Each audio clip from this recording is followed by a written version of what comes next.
Hallelujah. Good morning. सुबह हो गई है। एक और पुनरुत्थान के दिन को प्रभु परमेश्वर ने हमें दिखाया है। प्रभु को धन्यवाद। हमारे प्रभु यीशु जीवित हैं। उन्होंने मृत्यु पर जय पाई है। हमेशा हमें इसे याद रखने की जरूरत है। हर रविवार आराधनालय जाकर उनकी महानता को, उनकी विशेषता को, उनकी संपूर्णता को और अधिक गहराई से जानने की आवश्यकता है। आइए वचन में जाने से पहले एक छोटी सी प्रार्थना। पवित्र पिता, एक बार फिर से आपका धन्यवाद। आज दोबारा हमसे बात करें, प्रार्थना यीशु के नाम से, आमीन। रोमियो को लिखी गई पत्री, उसका 11वां अध्याय और उसकी 33वीं आयत। रोमियो की पत्री 11वां अध्याय, उसकी 33वीं आयत। आहा, परमेश्वर का धन और बुद्धि और ज्ञान क्या ही गंभीर है। उनके विचार कैसे अथाह और उनके मार्ग कैसे अगम हैं। उनके मार्ग कैसे अगम हैं। आहा, परमेश्वर की बुद्धि और उनका ज्ञान क्या ही गंभीर है। क्या जानते हैं आप प्रभु के बारे में? कितना जानते हैं आप परमेश्वर के बारे में? आज जब कई लोग यह कहते हैं हमें परमेश्वर के बारे में बहुत कुछ मालूम है, हम बाइबल के बारे में बहुत जानते हैं, इसलिए चर्च जाने की आवश्यकता नहीं, ऐसी बातें सुनकर काफी दर्द होता है। मानो खुदाई करने पर एक बहुमूल्य सा खजाना मिल गया हो, ऐसा है उनका ज्ञान। आहा, परमेश्वर का धन और बुद्धि और ज्ञान, उनके ज्ञान की महानता, उनके सामर्थ्य की महानता सर्वश्रेष्ठ और अतुल्य है। उनकी जो निर्णय लेने की क्षमता है वह अतुलनीय है। वे जो निर्णय लेते हैं, वे जो अद्भुत कार्य करते हैं, उनके कार्य करने का जो तरीका है वह अतुलनीय है। जब हम परमेश्वर के सानिध्य में जाकर समय गुजारते हैं, हम उनकी श्रेष्ठता को, उनकी महानता को देख पाते हैं, और तब आत्मिक तौर पर हम कितने अधिक बड़े हैं यह भी समझ पाते हैं। महान परमेश्वर की संतान हम कितने अतुल्य हैं, हम कितने अधिक धन्य हैं। जब हम यह समझ पाएंगे तभी तो हम इस संसार में प्रभु की महिमा के लिए जी पाएंगे। शर्मनाक जिंदगी जीने से कैसे होगा? एक हारी हुई जिंदगी जीने का क्या लाभ? अगर प्रभु महान है तो उनकी महानता क्या आप में नजर नहीं आनी चाहिए? मेरे परमेश्वर का धन, ज्ञान और बुद्धि क्या ही गंभीर है। जब हम ऐसा कहते हैं, परमेश्वर पर भरोसा करने वाले महान कार्य करेंगे, वचन कहता है। क्या ऐसा नहीं होना चाहिए? क्या आज हम परमेश्वर के लिए महान कार्य करते हुए जीवन बिता रहे हैं, या फिर पिछली जिंदगी की तरह नीचता में ही रह रहे हैं? आराधनालय को जाइए, परमेश्वर की आराधना करिए, बाइबल के वचनों को गंभीरता से पढ़िए, घुटने पर आकर प्रार्थना करने को अपनी आदत बनाइए। आत्मिक तौर पर आप दृढ़ हो जाएंगे। हमें इस संसार के अनुसार नहीं जीना है, लेकिन जो संसार से उत्कृष्ट है, बेहतर है, श्रेष्ठ है, अदृश्य है, परमेश्वर की सामर्थ्य को समझकर प्रभु चाहते हैं हम उनके प्रतिबिंब होकर जिएं। आहा, परमेश्वर का धन और ज्ञान और बुद्धि क्या ही गंभीर हैं। उनके विचार कैसे अथाह और उनके मार्ग कैसे अगम्य हैं। फुटनोट में लिखा है, उनकी उपाधियां असंख्य हैं। वे जिस प्रकार से हमें चलाते हैं वह अद्भुत है। परमेश्वर हमसे यही चाहते हैं कि हम भी यीशु के कदमों पर चलें।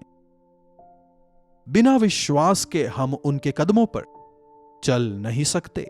अब्राहम विश्वास करता है, वो कहां जा रहा उसे नहीं पता।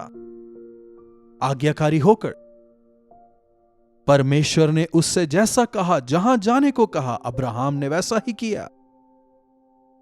अरे परमेश्वर, मैं अगर वहां जाऊंगा तो वहां तो घर भी नहीं है, कुछ भी नहीं है, मैं वहां कैसे रहूंगा? सुनो, मैं जा रहा हूं ताकि तुम्हारे लिए घर तैयार करूं और तुम्हें ले जाने फिर आऊंगा ताकि तुम मेरे साथ रहो जहां मैं रहता हूं। इस पर विश्वास करेंगे? वे जो स्वर्ग में हमारे लिए घर तैयार कर रहे हैं, क्या वो इस संसार के रेती पत्थर से बनने वाले घर के समान है? क्या 100 साल की गारंटी देने वाले घर के समान है वो घर? भूकंप भी आने दीजिए लेकिन फिर भी हमारी बिल्डिंग नहीं गिरेगी कहने वाले कई सारे बिल्डिंगों को गिरते हुए हमने कई बार देखा है। परमेश्वर की महानता को अगर हमें समझना है, कांटों के पेड़ से अगर आप आम के फल की अपेक्षा करो तो क्या वह संभव है? अगर आपको अच्छा फल चाहिए, अगर आपको श्रेष्ठ चीज चाहिए तो वहीं तलाशें जहां वह मिल सकता है। अगर आपको बुद्धि चाहिए और मूर्खों की संगति में रहें तो बुद्धि कहां से मिलेगी? परमेश्वर, हमारे परमेश्वर विज्ञान की खान है। उनकी सामर्थ्य, उनकी ताकत अति श्रेष्ठ है। वे अपने पवित्र आत्मा के जरिए जो सामर्थ्य, जो ताकत हमें देते हैं वह अतुल्य है। बाइसेप्स होना काफी नहीं है। शिमशोन के शानदार बाइसेप्स थे, वह काफी ताकतवर भी था। एक ही वार से शिमशोन ने 100 लोगों को टप टप टप टप गिरा दिया था। शत्रुओं के पूरे समूह को उस अकेले ने घात किया। यह उसकी सामर्थ्य नहीं थी, परमेश्वर ने उसे चुना था। परमेश्वर ने अपनी आत्मा से उसका अभिषेक किया था। जब परमेश्वर ने उसे छोड़ दिया, उसके पास वही बाइसेप्स थे, उसके पास वही ताकत था, उसके पास वही शरीर था, लेकिन वो शत्रुओं से पार नहीं पा सका। शत्रुओं के हाथों में एक उपहास का पात्र वो बन गया। उन्हीं शत्रुओं को उसने कई बार हराया जब परमेश्वर उसके साथ थे, लेकिन जब परमेश्वर उसके साथ नहीं थे, उन्हीं शत्रुओं ने उसे पकड़ लिया और आघात किया, यहां तक कि उसके आंख नोच लिए, सांकलों से बांधकर, एक बंधुआ बनाकर, एक बैल की तरह उसे वश में कर लिया। हम वचन में देखते हैं। देखिए, जब आप प्रभु के हाथों में हैं, आप ताकतवर हैं। फिजिकल स्ट्रेंथ की मैं बात नहीं कर रहा हूं, आत्मिक बल, आत्मिक अभिषेक की बात कर रहा हूं। पतरस और यूहन्ना मछुआरे थे, डरपोक मछुआरे। विशेषकर पतरस ने तो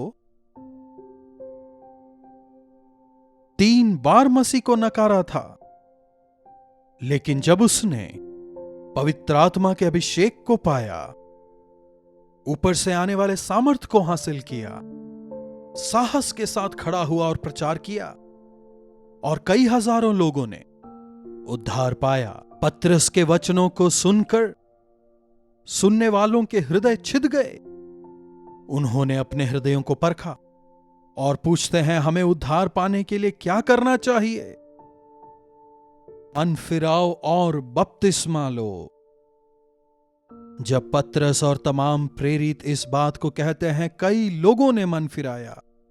वे साधारण लोग थे, हम भी साधारण लोग हैं, लेकिन हमारे प्रभु सर्वशक्तिमान हैं।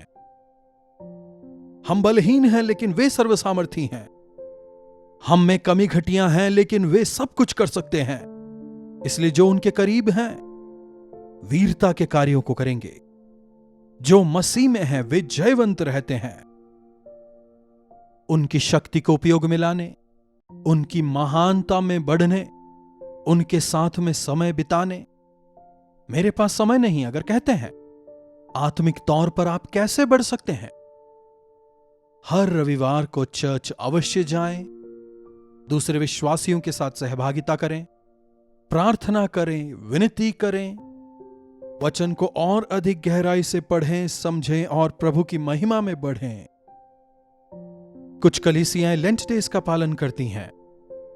यीशु मसीह के उन अंतिम 40 दिनों पर, उनके दुख उठाने और क्रूस की मृत्यु पर वे मनन करते हैं, अच्छी बात है, लेकिन केवल एक प्रथा के तौर पर उसके अनुपालन का कोई प्रयोजन नहीं। शक्ति को पहचानिए।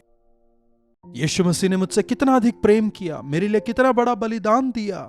जितना अधिक आप इस बात को समझ पाएंगे, उतना अधिक आप उनके करीबी में बढ़ेंगे, उतने अधिक आप उनके प्रति कृतज्ञ होंगे, उतने अधिक आप उनके गवाह होकर जीने और उनके प्रति दूसरों को बताने के इच्छुक होंगे।